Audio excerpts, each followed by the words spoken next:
We've just been hunting this property here this morning on the flats the other side of the river, chasing chital deer and boars. We've just started this hunt today. My name's John Teitzel. And I'm Graham Cash. And over the next hour or so, John and I are going to try and help you with some basics on bow hunting, different techniques, different equipment setup, setting up that equipment, pros and cons for different hunting techniques, and basically just going to try and give you a few tips to make you a better bow hunter. I'm going to show you the correct way to string it to protect the limbs from twisting. Hook your stringer on both ends, and then what I normally do is put my feet about 300 mils apart, so just make sure the tips are secured on there, pull it up nice and even, and slide your string up with it. I shoot one finger over, two underneath, and I use a tab. It doesn't matter whether you use tab or glove or bare fingers. My anchor point is in the corner of my mouth, so every time I draw I do the push-pull method. That's called the brace height. This gap between here is the brace height. On this bow it is 7 3/4 inches. If your bow's shooting, vibrating after you shoot it, that's what's causing it. See?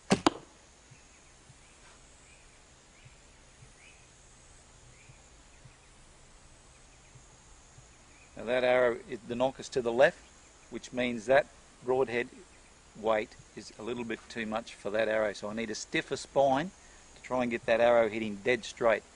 You're going to get your arrows hitting dead straight, so it gives you maximum penetration and perfect arrow flight. Now I choose to hunt with a compound bow that's fitted with sights, meaning the front sight and the peep sight, and a release aid. So I'm going to show you now an easy and quick way to set up your bow to fit your D-loop and to fit your peep sight. Then you need to, generally speaking, set your peep height at about 5.5 to 6 inches above 90 degrees of the bow square when it's aligned with the buttonhole.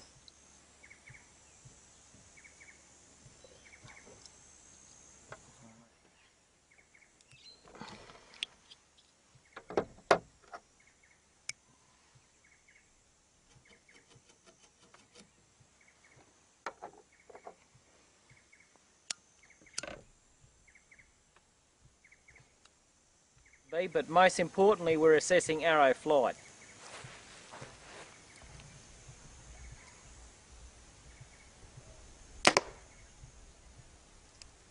Alright, that's pretty good. I'm happy with where that arrow has landed. Now we're going to talk about basic shot placement on live game. Directly in line with the back of the front leg and a little below halfway, about 1/3 of the way up, is a really safe spot to take a broadside. Ordering on shot is also a shot that I generally not recommend you take. Whether you're hunting deer, goats, buffalo or rabbits, we'd also recommend using nothing but razor sharp broadheads.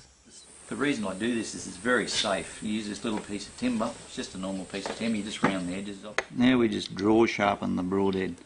Like I said, keep your hands away and you're drawing it towards you.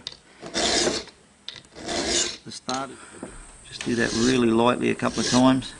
Most of the feather will disappear. And then I turn it over and I've got this leather on this side. So we use the coarse side first, put a bit of water on there. This has got a bit of detergent in it, so that works fine too. And then just keep it flat, because most 3-blade broadheads have got a flat grind on them. So these are your fill points.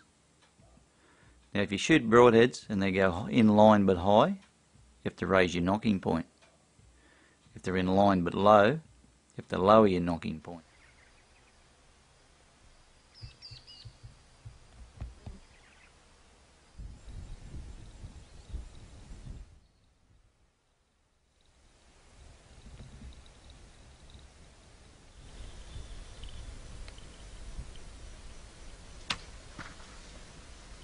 Got out in this open stuff, I couldn't do anything back here, it's too far. And there was one good one over there, a bit further away, feeding away.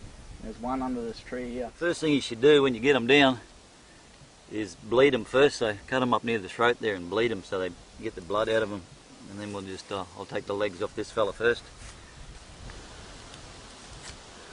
And just do the same back up this way.